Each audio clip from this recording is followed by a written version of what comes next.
Ladies and gentlemen, Charles Antis.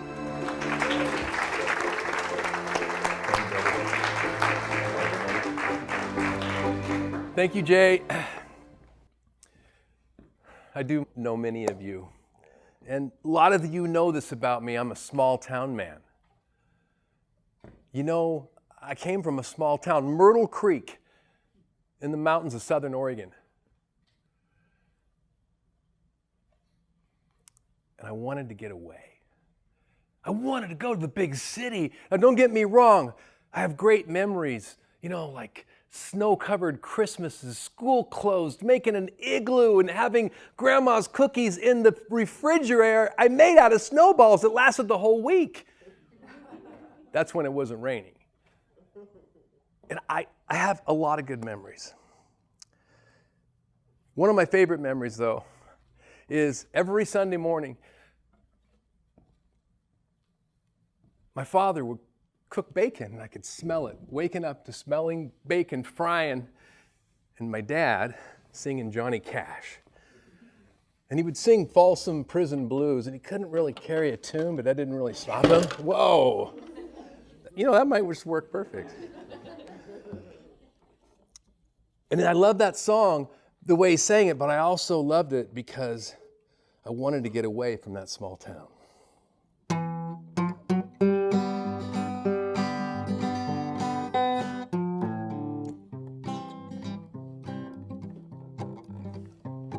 I hear that train a-comin', it's rolling around the bend, and I ain't seen the sunshine since I don't know when. Well, I'm stuck in Folsom Prison, and time keeps dragging on.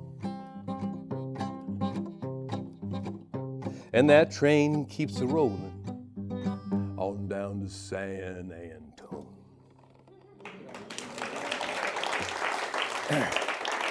Now, stuck in prison, it might seem a little harsh, but though I got to explain.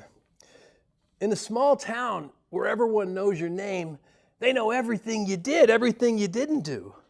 And you had to be responsible. And I didn't always want to be responsible. They wanted you to work hard. And the jobs that I saw in Myrtle Creek, Oregon, back in 1972 when I was 10 years old, they were working in the forest, logging camps, and lumber mills.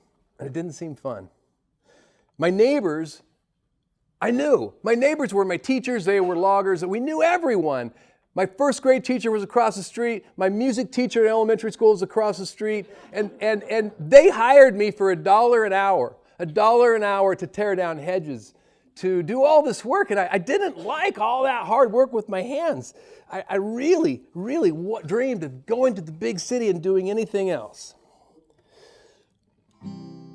When I was just a baby, Mama told me, son, always be a good boy.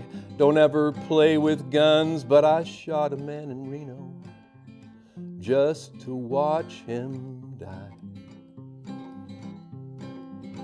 And when I hear that whistle blowing, I hang my head and cry.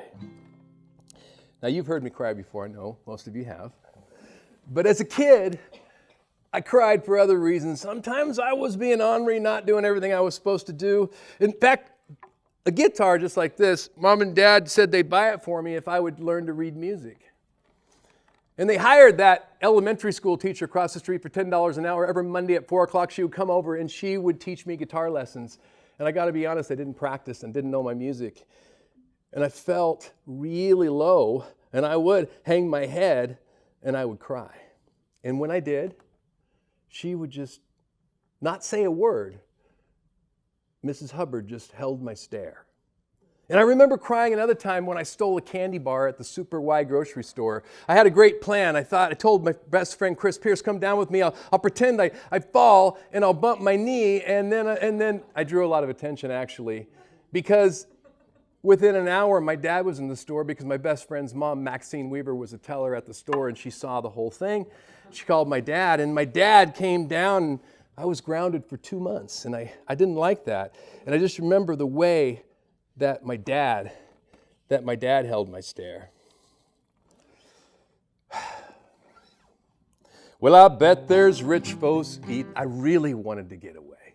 I was off key there. I had to start again. really wanted to get away. Well, I bet there's rich folks eating in a fancy dining car. They're probably drinking coffee and smoking big cigars. Well, I know I had it coming. I know I can't be free. But those people keep moving, and that's what tortures me. And so finally, it was 1984, I was 21, I left that small town. I got hired to go door to door selling insulation in California. Yeah, I'm going to California.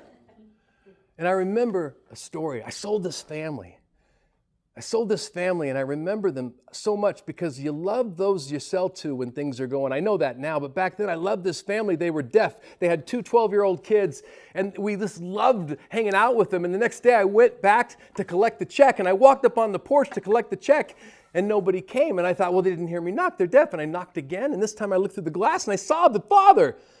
And he was on a little telephone machine typing, but he wasn't coming to the door. Next thing you know, I felt footsteps coming behind me. I looked back, and there was a little woman. She was coming up behind me. She says, "You get out of here." And I said, "Why?" And she goes, "Because you're ripping off my neighbor. You're taking advantage of someone who's handicapped." And I go, "No, I'm not. I'm here to sell them insulation."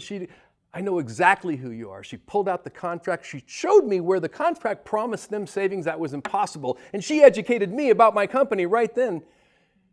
And I walked away feeling so low that family couldn't hold my stare.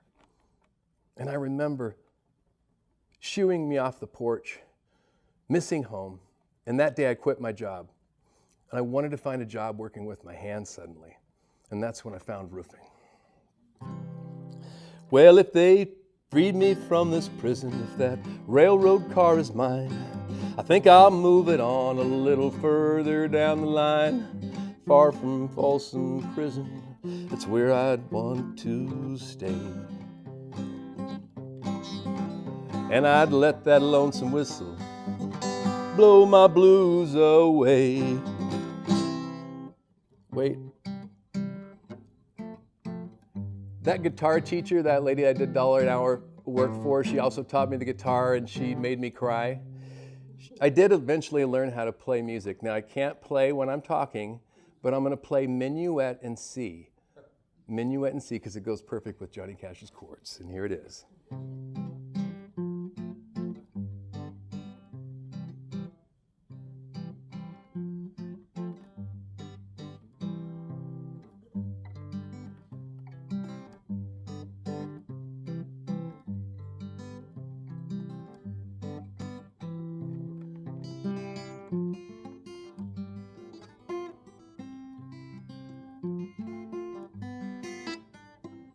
I'm not going to do more than that because I'll mess it up.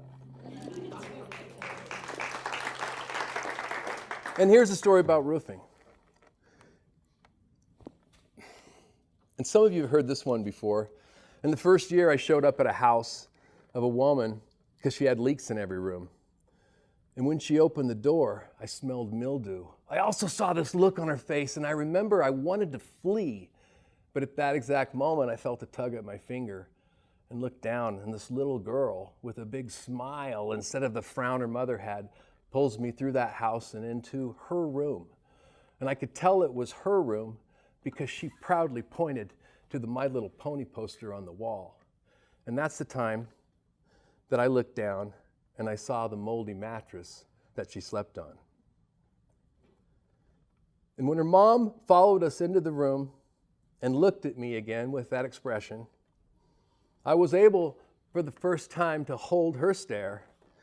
And it was the first time I was ever to give a roof away because we gave that family a dry roof and they stayed in that house. I'm going to fast forward, so I'm not up here too long, but today at Ansys Roofing, it's like a small town.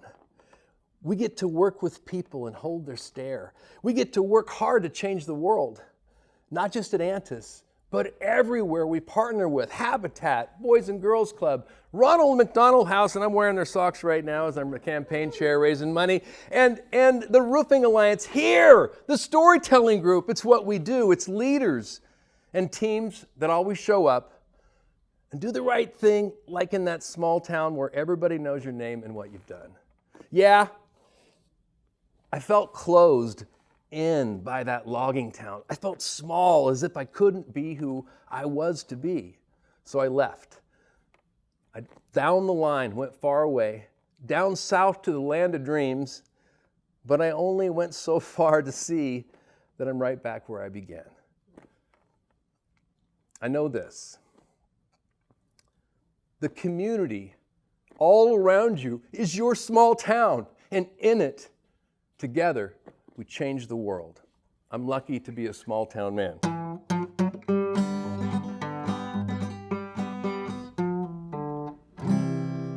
Thank you. Oh, I'm so glad that's done.